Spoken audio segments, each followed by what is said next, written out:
الليلة دي عمري ما هنساها. كنت قاعد في البيت لوحدي بعد يوم طويل من الشغل. الساعة كانت داخل على 12:30 بالليل. الجو هادي لدرجة إني كنت سامع صوت ساعة الحيطة تك تك تك. فجأة التليفون الأرضي رن.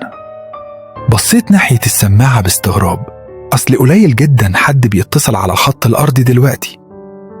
مسكت السماعة وقلت ألو.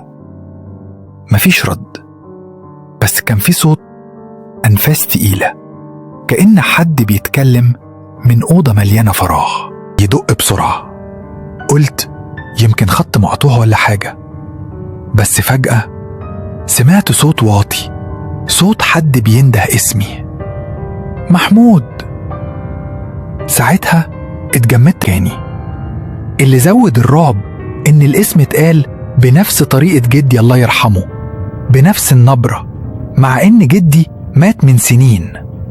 قفلت السماعة بسرعة وفضلت قاعد مش قادر أتحرك. قلت يمكن وهم، يمكن تعبت. لكن بعدها بدقيقة التليفون رن تاني، المرة دي وأنا ممد إيدي على السماعة. عناية وقعت على باب الأوضة المقفول اللي في آخر الممر، الأوضة اللي محدش بيفتحها من زمان. وأنا ماسك السماعة الصوت جالي واضح، افتح الباب يا محمود، أنا مستنيك هنا. اتجمدت وفضلت ماسك السماعة مش قادر أنطق ولا كلمة. والأغرب إن صوت طرقعة جاي من جوه الأوضة نفسها، كأن حد بيتحرك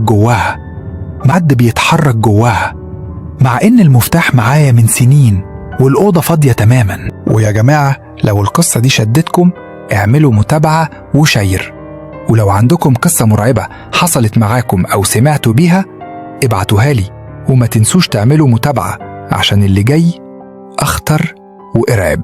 كنت واقف ماسك السماعة، إيدي بتترعش وعرق ساقع نازل على جبيني.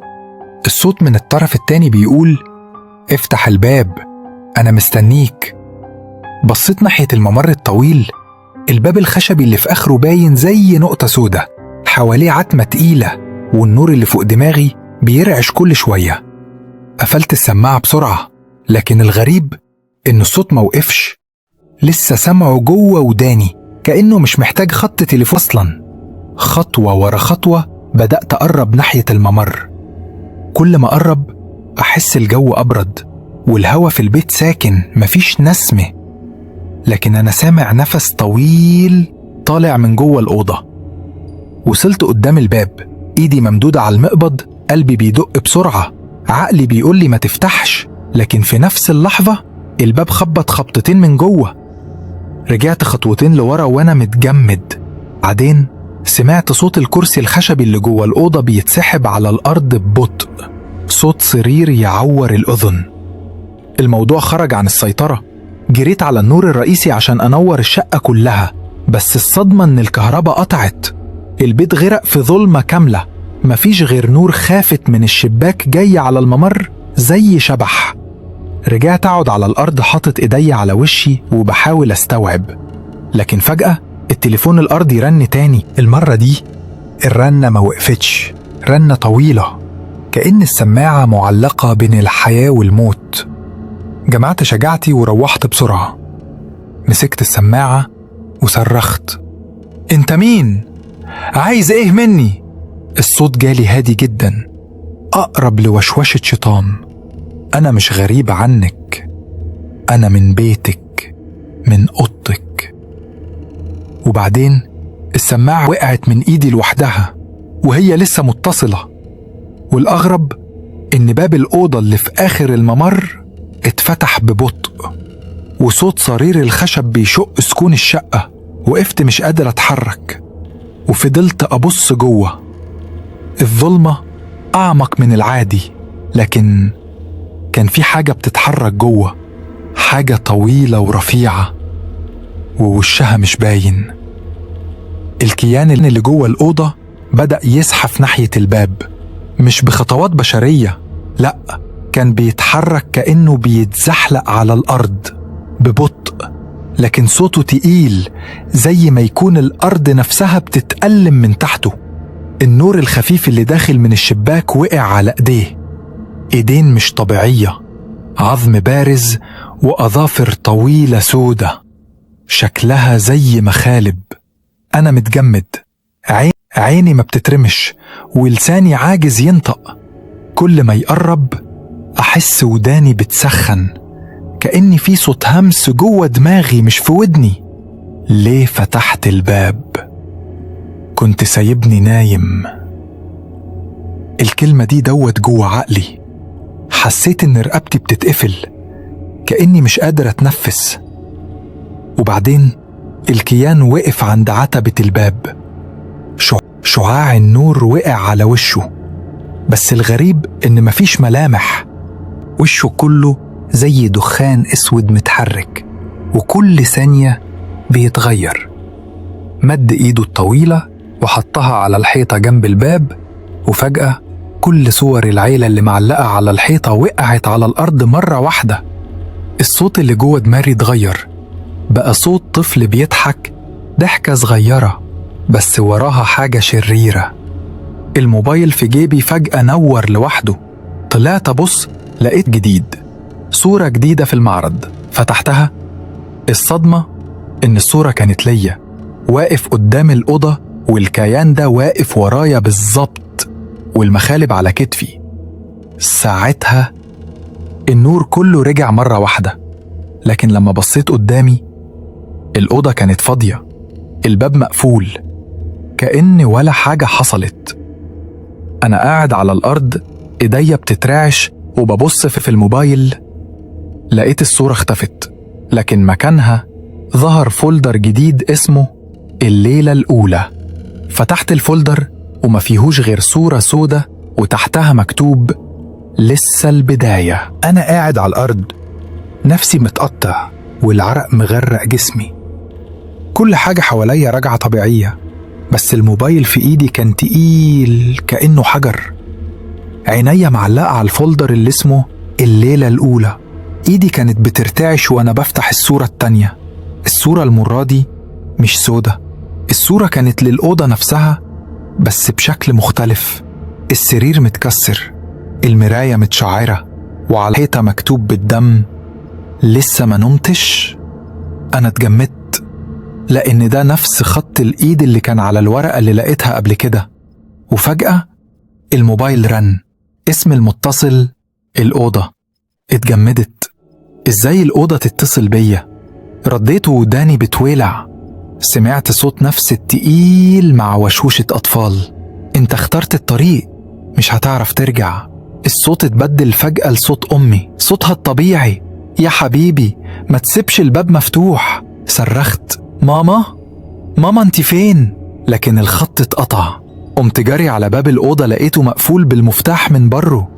أنا جوه ومفيش حد بره. النور بدأ يرمش، المراية اللي قصاد السرير انعكست فيها صورتي، لكن صورتي ما كانتش واقفة مكاني. أنا كنت نايم على السرير وعيني مفتوحة بتبصلي. صرخت بكل قوتي، وفجأة النور اتطفى تماما. آخر حاجة سمعتها قبل الضلمة تغرقني كانت ضحكة رفيعة جدا قريبة قوي من ودني. الليلة دي مش هتخلص. أنا صحيت، أو يمكن ما صحيتش. كنت حاسس إني في كابوس، بس الألم في جسمي كان حقيقي. النور رجع فجأة، بس الأوضة ما كانت معرفها. الحيطان لونها رمادي غامق متشققة، والمروحة في السقف بتلف ببطء وتصدر صوت صرير مرعب. الصور القديمة على الحيطة ما كانت صور عيلتي، كانت صور ناس غريبة عيونهم متشال منها. قربت من الباب، شديت المقبض، الباب اتفتح. طلعت جري في طرقة طويلة مظلمة مليانة أبواب على الجنبين، كل باب مكتوب عليه اسم.